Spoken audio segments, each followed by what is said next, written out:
हैं उतनी ज़्यादा डिजीज़ इश्यूज बढ़ रहे हैं। आप मेंटल डिजीज़ ले लो, चाहे फिजिकल प्रॉब्लम्स ले लो, क्रॉनिक इलनेस ले लो, हर तरह की डिजीज़ बढ़ रहे हैं।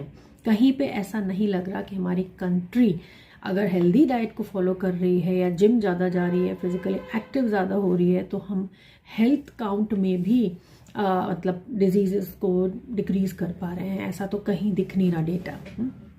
तो आपको कहीं ये क्वेश्चन मार्क नहीं आता माइंड में कि हम जब इतना ज़्यादा हेल्थ को प्रमोट कर रहे हैं तो फिर हम बीमार क्यों ज़्यादा हो रहे हैं, डेथ्स क्यों ज़्यादा हो रही है हेल्थ मतलब डिजीज़ रिलेटेड, और क्यों हमारे हॉस्पिटल फुल रहते हैं with such chronic illnesses, cardiovascular illnesses क्यों ज़्यादा बढ़ रहे हैं, डायबिटीज़ क्यों ज़्यादा बढ़ रही है।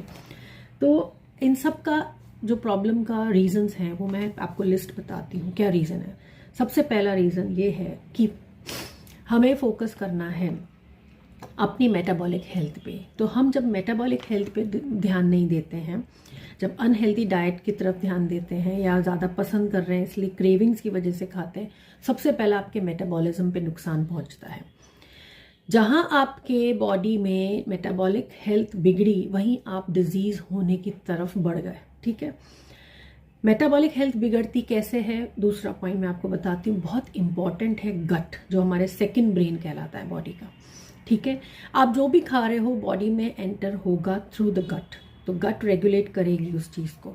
अगर गट हेल्दी है तो वो प्रॉपरली उस चीज़ को रेगुलेट करेगी एक लेवल तक। अगर आप गंदा खाना कंटिन्यूसली खाए जा रहे हैं, प्रोसेस फूड खा रहे हैं, जंक फूड खा रहे हैं, ज़्यादा खा रहे हैं, तो वो एक टाइम के बाद गट हेल्थ को बिगाड़ेगी। गट के बैक्टीरिया जो गुड बैक्टीरिया हैं उसको जो है डिस्टर्ब करेगी, उस पूरे सिस्टम को, इकोसिस्टम को, और उसके बाद फिर आपकी लिवर हेल्थ बिगड़ेगी, और लिवर हेल्थ बिगड़ते ही आप जो है बीमार होने चालू होंगे। तो सबसे इम्पॉर्टेंट है कि मेटाबॉलिक हेल्थ की इम्पोर्टेंस को समझें, दूसरा समझें गट हेल्थ की इम्पोर्टेंस को, और डाइट का जो पैटर्न है वो कैसे इन दोनों चीज़ों को अफेक्ट कर रहा है। थर्ड है कि आप कैलोरी काउंट करना बंद करें। ठीक है, कैलोरी काउंटिंग के हिसाब से या सिर्फ वेट लॉस पे फोकस नहीं करें। वेट लॉस करना, कीटो डाइट फॉलो करना, और प्रोटीन ही सिर्फ खाना, जिम में काफ़ी सारी देर तक एक्सरसाइज करना, और सब चीज़ें जो है ना आपके स्ट्रेस लेवल को बढ़ाती हैं।